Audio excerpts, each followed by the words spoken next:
Hey Yesterland fans, I'm Neil, aka The Mundus, and on today's episode of The Toys That Made Sense, we're going over Hasbro's 3 3/4 inch retro collection Star Wars, the Obi-Wan Kenobi series. Now, I know what you're already thinking.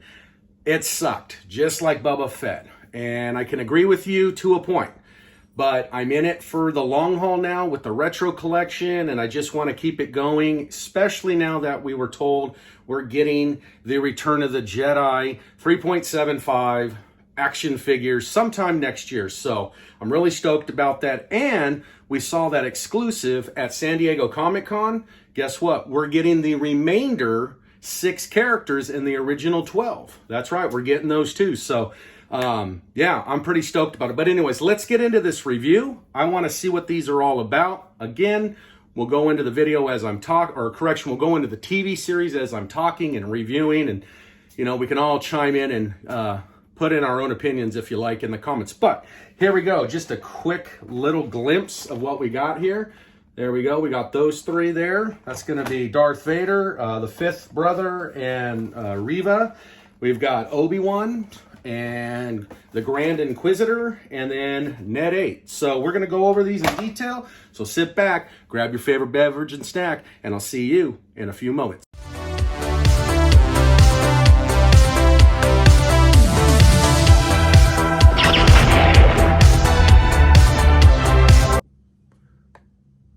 Okay, guys, here we go. We've got them lined up.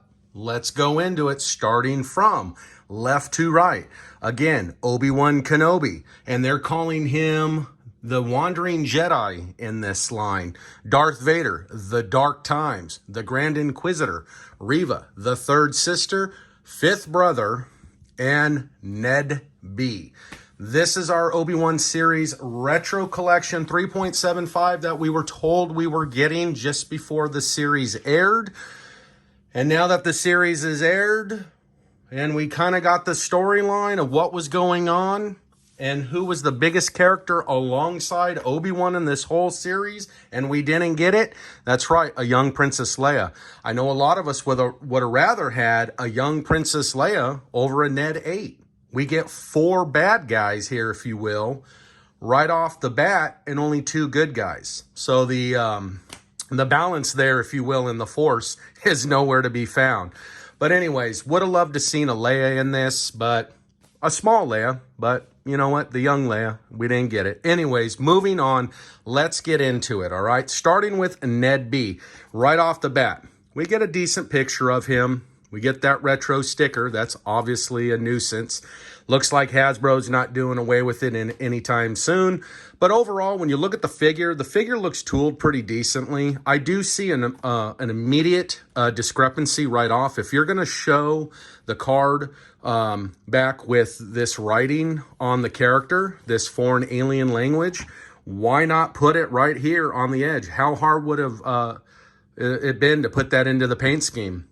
But little things like that, I think, is what, you know, drives it home for the fans, you know. But that's just my opinion. Coming down here, we get his weapon. Looks like a hammer, futuristic hammer of some sort.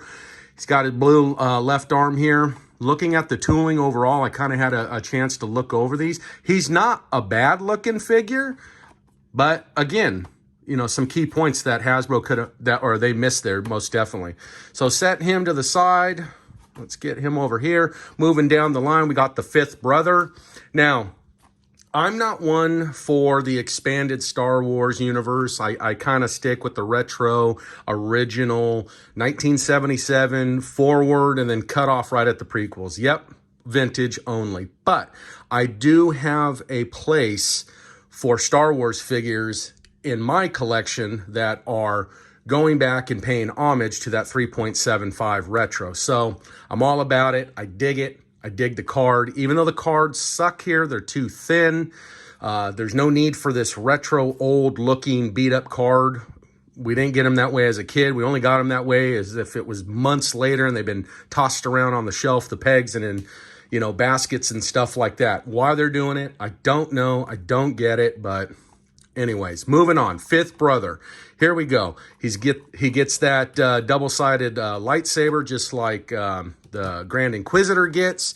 Again, a very simple character. I mean, I'll give him credit. They did a pretty good job on the face there if you look at it. Kind of looks like him there. They give him that pale gray look.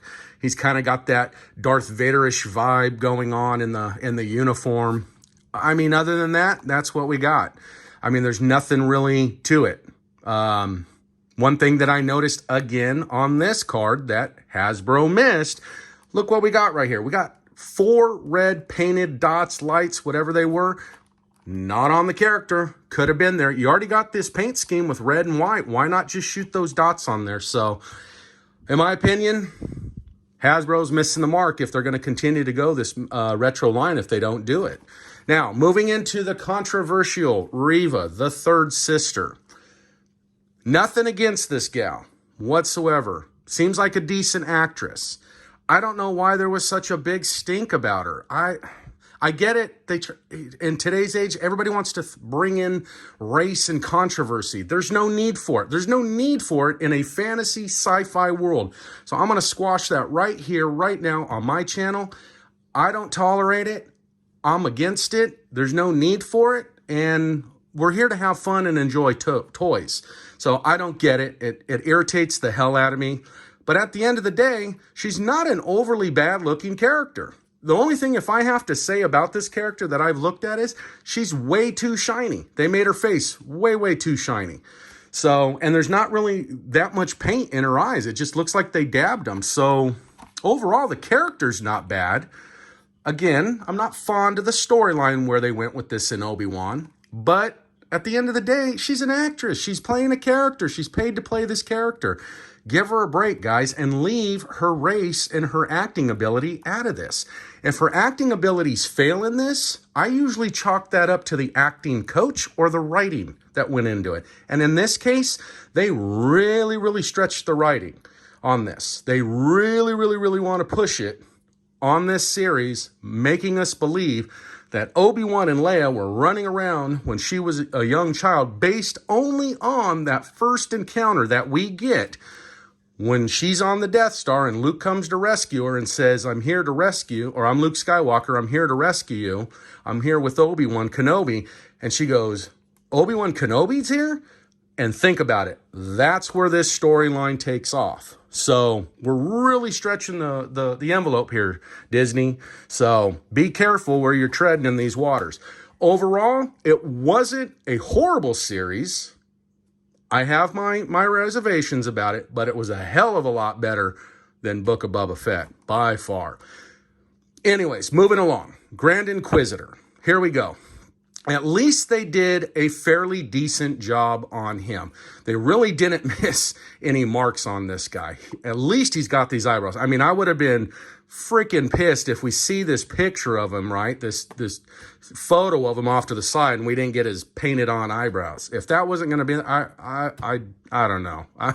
I know it's toys, but at the end of the day, at least try to make the toy look like the picture that you're going to have up there. So anyways, he's not a bad looking character. We get the plastic vinyl cape. As I mentioned, we get the plastic vinyl cape on Reva. Obviously, the fifth brother had no cape. He's not bad looking. He's got that same lightsaber as the fifth brother. And we get the annoying retro sticker.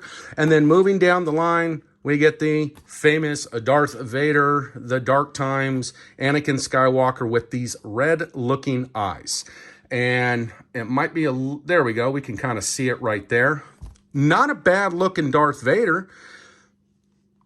I don't know where I'm at with the soft goods cape. I don't know if I'm digging it. I really haven't been able to kind of wrap my finger around it. Do I like it? Do I not? Because Darth never had a soft goods cape.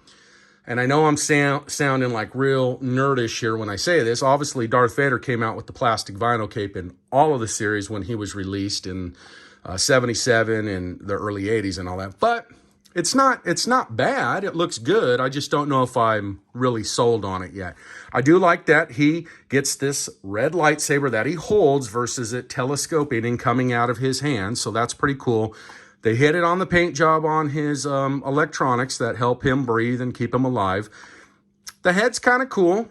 Again, don't know if I'm sold on it with the cape, but I mean, it's not bad. And we got a decent looking graphic here of Darth Vader holding the lightsaber off to the side. It's just too bad these retro stickers are on there. And I'm going to get to the back. We'll finish that up on Obi-Wan.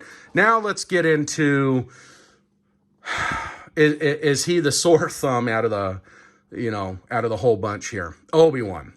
Obi-Wan's gotten a lot of heat and controversy on how he looks and whatnot. He looks kind of fat. He looks kind of, he's thick. He's overweight. He's got a beer gut, yada, yada, yada. I don't know. I think it's the cloth goods that's on him. Now, right off the bat, I can tell on this cloth goods, the quality control on trimming the, the string, if you will, the yarn, or correction, they didn't do very good on it. It looks a little bulky. It looks like his arm might have been sewed wrong, or it could just be the way it's positioned here on him. Maybe that's where they seamed it together. But anyways, we get a blue lightsaber, which is nice. And then we get this little pistol that he carried around in the series. And then going into his face, I mean, it's not a bad looking face, but he kind of looks more like a Robin Hood, Prince of Thieves kind of head, if you will. Or no, not Prince of Thieves. The other one with, what's his name? From Gladiator. Can't think of his name right now off the top of my head. His ears and his beard on the side, if you can see there, look a little weird. The way the beard and the neck come together, it almost looks like he's got big alien ears. But, I mean, he's cool looking, but he's getting a lot of heat, and I get it, especially after he came out and he spoke about the actress playing, who played Reva. So anyways, not a bad looking graphic of Ewan McGregor. Sorry about that. I got a fly here in the studio. Again, flipping it around, we just get the basic, fumble, mumble, jumble, legal crap in the barcode. We get who's in the line, and then basically, it's still the same paragraph that's on the rest of the cards moving forward with Mandalorian 2. And that's about it, guys. And yeah, we get the little paper insert. So again, I'm glad that I have it to continue on with my retro collection, because I'm all about the 3 3/4 inch retro style. I just think Hasbro missed the mark. They could have given us a Leia, something, but I don't know if I would have ran with, 4 bad guys right off the bat. But anyways, guys, this is it. I hope you enjoy it. Tell me, what are your thoughts on this? Do you like this line? Are you collecting it? Are you passing on it? I'd like to know. Drop your comments in the comment section. So anyways, guys, with that being said, again, as always, thank you for tuning in. You can support me on Facebook, Instagram, TikTok. I'm on Patreon. You can find me there. And as always, I'll see you in Yesterland.